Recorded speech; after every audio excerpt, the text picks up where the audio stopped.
Okay. So hello guys. Magandang gabi po. So sa video ito magbabahagi lang ako ng ilang idea or tip kung sakaling nakaka-experience kayo ng blurry printout or double printing, parang may shadow Number 1 tip, basic cleaning, head cleaning. Pwede kayong mag-head clean mga kaibigan, Baka mamaya madumi lang yung print head natin. Alright? Basic head cleaning lang. Kahit software style or pwede nyong pindutin yung reset button or stop button ng inyong printer. So ang demo natin ngayon, meron tayong Epson L120 dito. Pang sample lang to mga kaibigan. Sira tong printer na to. Pero ang pinag-uusapan natin yung blurry at double printing ng ating printer. Pangalawa naman mga kaibigan is alignment. Print head alignment. Nandun lang din sa printer properties.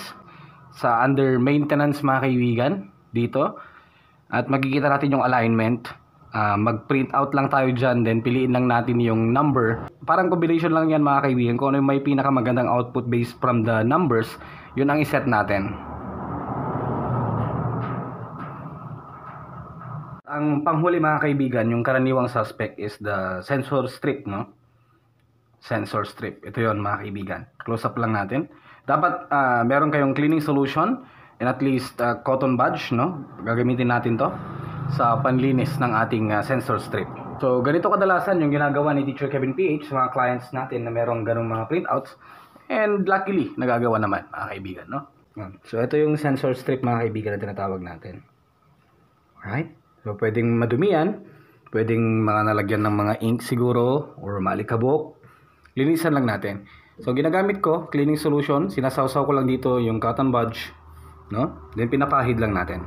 Effective naman to mga kaibigan. Sinasawsaw lang natin and then nagsisimula tayo dito sa dulo. Parang pinupunas-punasan lang natin. Okay.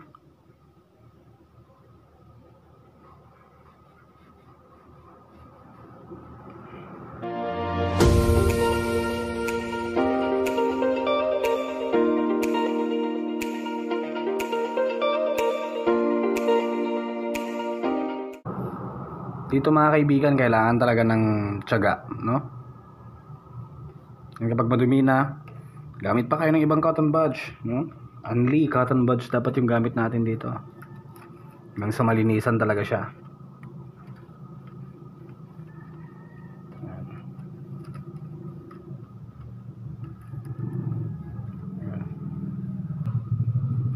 So once na malinisan nyo na yung ganyan, pwede kayong kumuha pa kayo ng cotton budge na hindi nyo isasawsaw sa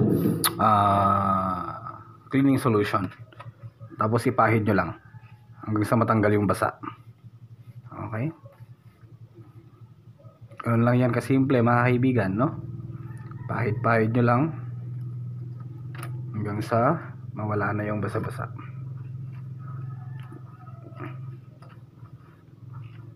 Simple lang. Pag mas clear to, mas clear yung printout. So, yun lang. Maraming salamat mga kaibigan, Yun lang yung tips na pwede ibigay ni Teacher Kevin PH kapag blurry printout or double printing yung output ng ating printer. So, hanggang dito lang muna. Maraming salamat sa inyong panonood at huwag niyo pong kakalimutang mag-subscribe.